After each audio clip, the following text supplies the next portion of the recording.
and in this module we are going to be talking about variables and operators in Java.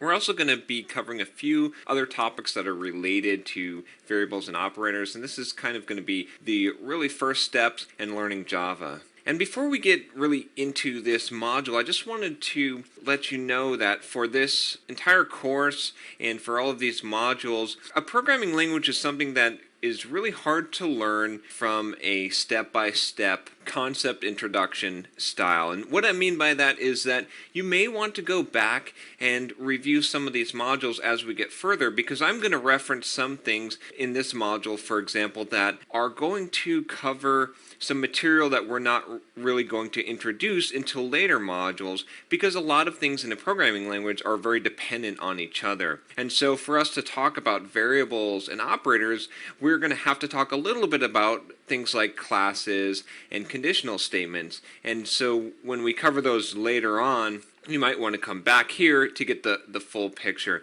Usually, if you look at a lot of programming books, you'll find that a lot of the books are kind of written this way, basically with having you go back and forth between chapters in order to really get the full concept of it. Now, if you go through the course just one time straight through, you should be able to definitely program in Java, but sometimes to get the real big picture understanding of it, you might want to go back and review some certain parts of certain modules that will start to make more sense to you now as we go further in. So I just wanted to say that just as a caution, so as we're going through here, if we encounter some concepts that we haven't really introduced yet that are going to come in later modules, you don't feel like you're lost, like you need to know this yet, because you don't. It's going to be introduced later, but I need to show these concepts in order to show the examples for some of the things that have to do with variables and operators.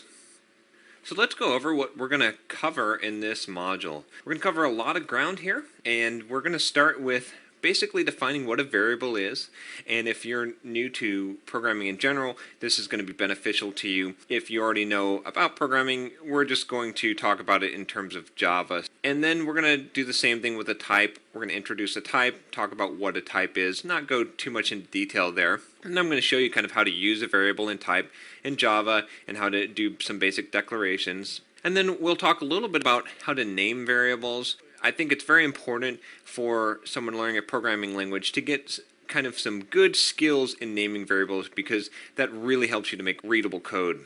Then we'll cover scopes a little bit, and we're not going to go too in-depth into scopes. I just want to introduce the concept of scopes so that you're aware that variables have scoping in Java. And then we're going to get into primitive types, and we're just going to cover what are the primitive types, what is a primitive type in Java, and introduce that concept. And then we're going to get into somewhat of a complex concept, but I feel that a Java programmer really needs to understand this. So we're not going to go into the really technical details of this concept of boxing and unboxing, but we are going to talk about it, and I'm going to give you an understanding of what it means when someone is talking about boxing and unboxing, and just some of the things that you want to be aware of, how Java operates as a language regarding that subject. Then we'll go into operators. This is something that you're going to definitely need to know in order to program in Java. These are things like adding, choosing whether or not two values are equal or one is greater or less than another. All of the kind of operations that you can do in Java are going to be under this operator section. Then we're going to talk about strings, which are a special type in Java, and we'll go into details on how they are in that section. And then finally, we'll wrap this up by going a little bit into arrays. Arrays are something that is not really a concept that's extremely important in most